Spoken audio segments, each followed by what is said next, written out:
parler aussi de quelque chose qui me tient à cœur, puisque, comme vous le savez, d'abord, je crois que je suis un homme de cœur et je suis quelqu'un d'honnête et de droit, et j'aime bien clarifier les choses. Je voudrais vous parler maintenant d'un des gros problèmes de notre société et qui découle un peu de ça, mais de beaucoup d'autres choses. Mais ça, c'est quand même l'allégorie. C'est la signature de l'accord Bloom-Burns le 28 mai 1946 à Washington. De quoi s'agissait-il ? Eh bien, vous savez que selon cet accord, eh bien, les Américains donnaient à la France les fonds Marshall pour redresser le pays, quelques centaines de millions de dollars. Et en échange, eh bien, qu'est-ce qu'a accepté la France ? Elle a accepté d'ouvrir l'ensemble de ces salles de cinéma aux films américains. Et alors, ceci a été déterminé, vous voyez, par cet accord entre, ici, James Burns, secrétaire d'État américain du président Truman, qui signe l'accord. Ici, Léon Blum, le chef de la délégation française, qui n'était pas ministre, c'était chef de la délégation française. Entre les deux, vous avez l'interprète. Le 28 mai 1946, je rappelle que Charles de Gaulle avait démissionné en janvier 1946, donc ce n'était plus lui qui était le chef du gouvernement provisoire de la République. Enfin, d'ailleurs, ensuite, c'était devenu la 4e République. Et puis, est-ce que vous avez remarqué sur cette photo quel est le dernier larron ? Jean Monnet, commissaire au plan, organisateur de toute l'opération. Jean Monnet, si proche, décidément, des intérêts américains à toutes les périodes fatales de notre histoire. Eh bien, selon ces accords, c'est quoi ? Eh bien, c'est l'ouverture délibérée. Pourquoi les Américains ont-ils demandé, contre de l'argent qu'ils nous prêtaient, pourquoi, à votre avis, ont-ils demandé que l'on diffuse massivement les films américains ? C'est parce que ça participe d'une réflexion absolument stratégique de tous les think tanks, de tous les stratèges américains, que d'ailleurs Zbigniew Brzezinski a précisé dans Le Grand Échiquier, qui est une stratégie de domination par la séduction. Et donc, depuis lors, voici ce qu'est devenue la France. C'est-à-dire que la France, comme d'ailleurs beaucoup de pays, sont devenus désormais la cible d'un jet continu et constant de films américains, pour ne pas parler des séries américaines, des films et des chansons américaines.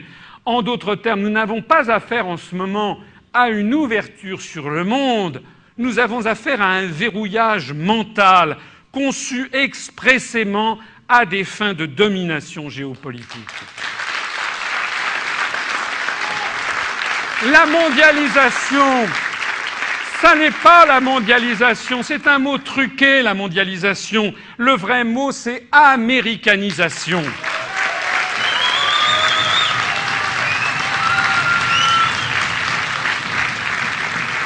Eh bien, comme je suis ambitieux pour le programme que je vous présente et comme je suis ambitieux pour mon pays, qui est notre pays bien-aimé à tous, eh bien, moi je dis qu'il y en a assez de cette stratégie délibérée de domination dont Brzezinski parlait dans Le Grand Échiquier. La domination culturelle des États-Unis a jusqu'à présent été un aspect sous-estimé de sa puissance globale.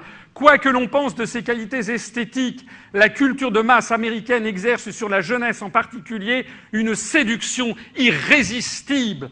Malgré l'hédonisme superficiel, tout est calculé au millimètre, hein, l'hédonisme superficiel et les styles de vie stéréotypés qu'elle vante, son attrait n'en demeure pas moins irréfutable. Les programmes américains alimentent les 3/4 du marché mondial de la télévision et du cinéma. Eh bien, ça n'est pas tolérable qu'il en soit ainsi. Donc, mon ambition pour la France, c'est que de désincarcérer les Français de cette prison mentale.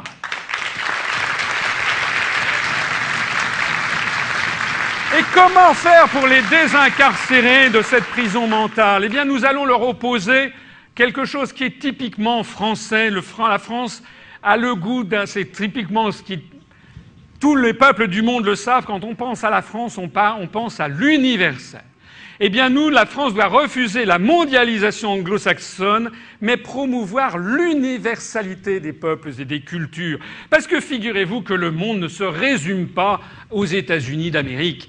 Il y a des films prodigieux. Ici, vous voyez le festival panafricain de cinéma de Ouagadougou. Il y a tout un cinéma au Sénégal, au Mali, etc., qui mérite d'être connu, d'autant plus qu'il est francophone. Il y a Bollywood, avec les productions indiennes qui peuvent faire sourire, mais là j'ai mis spécialement pour vous un film qui s'appelle Jodha Akbar, que je suis allé acheter sur un DVD pour tout vous dire, pour y regarder avec mes enfants, et qui est un film formidable. Évidemment, ça a un côté un petit peu exotique, avec ça se passe au temps de l'empereur moghol Akbar, mais c'est un film qui est prodigieux. D'un seul coup, en l'espace de 3 heures de temps, vous vous sentez propulsé dans une civilisation qui n'a rien à voir, et c'est un film qui se regarde avec un très grand plaisir. Vous avez Central do Brasil, qui est un des grands films brésiliens récents. Vous avez La momie de Chadi Abdessalam. Je l'ai mis parce que c'est un film qui m'avait fait rêver quand j'étais encore lycéen, quand j'étais à Paris, qui est un film des années, donc du début des années 70, de l'Égyptien Chadi Abdessalam. Vous avez Tokyo Monogatari, qui a été traduit en français par Le voyage à Tokyo de Ozu, qui est un des grands réalisateurs japonais. Vous avez le film Qu'est-ce qui se passe l'été prochain, c'est un film russe. Vous avez des films chinois comme Une famille chinoise. En bref, comment se fait-il qu'on ne voit jamais ces films à la télévision française et que l'on ne voit qu'en permanence que des séries américaines? Alors je ne suis pas anti-américain, mais je dis qu'il faut que chacun ait sa place. Il faut qu'il y ait de la place pour tout le monde, y compris d'ailleurs pour les films français. Donc la revalorisation de l'instruction publique, pas seulement de l'éducation, c'est l'instruction de tout le peuple français, ça doit être aussi un coup d'arrêt à l'américanisation subliminale délibérée des cerveaux, avec la fixation par la loi de quotas maximaux de films et de chansons par pays d'origine diffusés dans les médias. Après tout,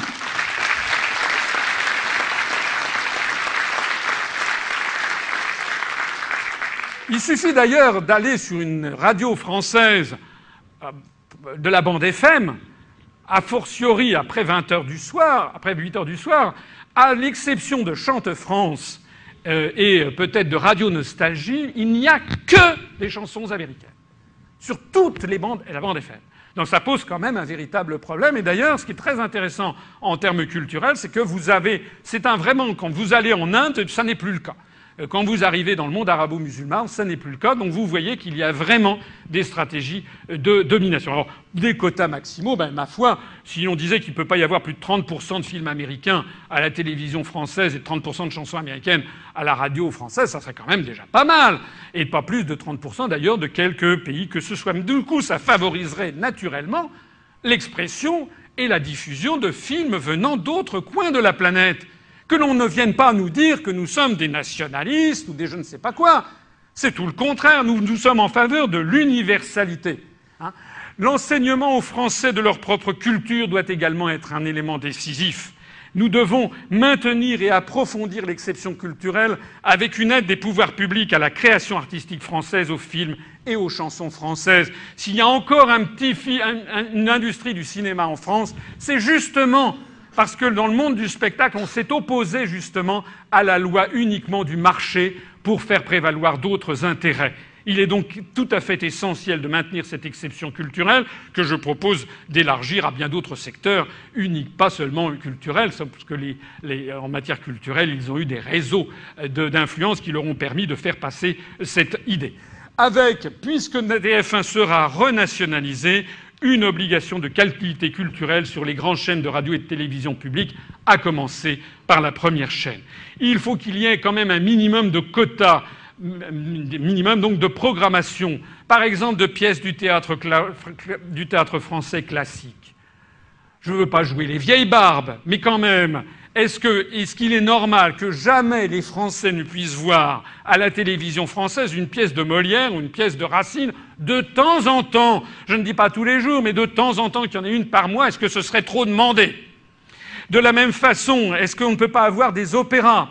Est-ce qu'on ne peut pas avoir des films classiques comme que je présentais tout à l'heure, ou des films classiques français des années 30, des années 40, des années 50, des années 60, et puis des documentaires historiques, géographiques, des documentaires scientifiques de bonne vulgarisation, par exemple en s'inspirant de documentaires qui sont souvent bien faits de la BBC britannique. Et puis l'ouverture indispensable sur les cultures du monde, je le disais tout à l'heure, obligation devra être faite aux grandes chaînes de radio et de télévision publiques, dont TF1 renationalisé. On ne touchera pas si les gens veulent absolument écouter Lady Gaga toute la journée, ça sera leur droit, ou je ne sais pas quoi. Mais sur les grandes chaînes de télévision publiques, eh bien, diffuser des informations, pas seulement des films, mais aussi des informations représentant des points de vue et des sensibilités d'autres civilisations. Chine, Japon, le cinéma japonais, chinois, indien, russe, égyptien, africain, brésilien, etc. Je vous en ai déjà parlé.